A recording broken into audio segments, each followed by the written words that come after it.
আসসালামু আলাইকুম ভিউয়ার্স, আশা করি সবাই ভালো আছেন।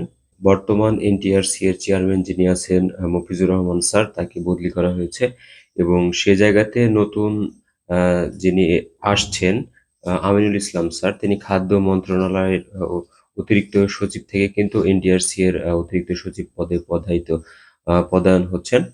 তো এখানে অনেকের অনেক প্রশ্ন থাকতে পারে যে এনটিআরসি এর চেয়ারম্যান পরিবর্তন হওয়ার কারণে আসলে নিয়োগ 18তমদের যে ষষ্ঠ নিয়োগ বিজ্ঞপ্তি যেটা প্রকাশ করা হয়েছে বা যেটা রেজাল্ট বর্তমানে আহ, আটকে আছে, তো এটা আসলে রেজাল্টে কোনো প্রভাব পড়বে কিনা এই বিষয়ে অনেকে অনেকভাবে জানতে চাচ্ছেন। তো আসলে বিষয়টা হচ্ছে এরকম যে সরকারি যেই খাতগুলো আছে সেখানে সরকারি যে কর্মকর্তারা আছেন তারা হচ্ছে দেখা যায় ট্রান্সফার হবেন, এটাই স্বাভাবিক।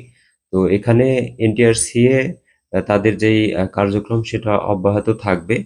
রেজাল্ট প্রক্রিয়া হয়তো মফিজুর রহমান স্যার তিনি সকল কিছু যদি উনি থাকা অবস্থায় রেজাল্ট দেওয়ার সুযোগ হয় তাহলে উনি চেষ্টা করবেন রেজাল্ট দেওয়ার। আর যদি তার আগেই উনাকে চলে যেতে হয় বা উনি চলে যান তাহলে কিন্তু তিনি সবকিছু বুঝিয়ে দিয়ে যাবেন আমিনুল ইসলাম স্যারকে। তো সেক্ষেত্রে কিন্তু দেখা যাবে যে আহ, রেজাল্টে যতটুকু সময় লাগা দরকার বা যতটুকু সময় প্রয়োজন ততটুকু সময় কিন্তু নেবেন। তো এখানে আসলে টেনশন করার কিছুই নাই, যদি সময় মতো রেজাল্ট হয় তাহলে তো হলোই, না হলে কিন্তু আসলে এটা কারোই কিছু করার নাই।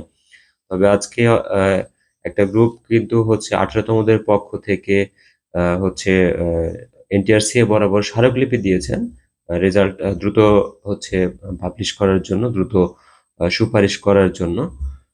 সো আশা করি সবাই টেনশন না করে অপেক্ষা করবেন কবে রেজাল্ট দিবে সেই সময়টার জন্য।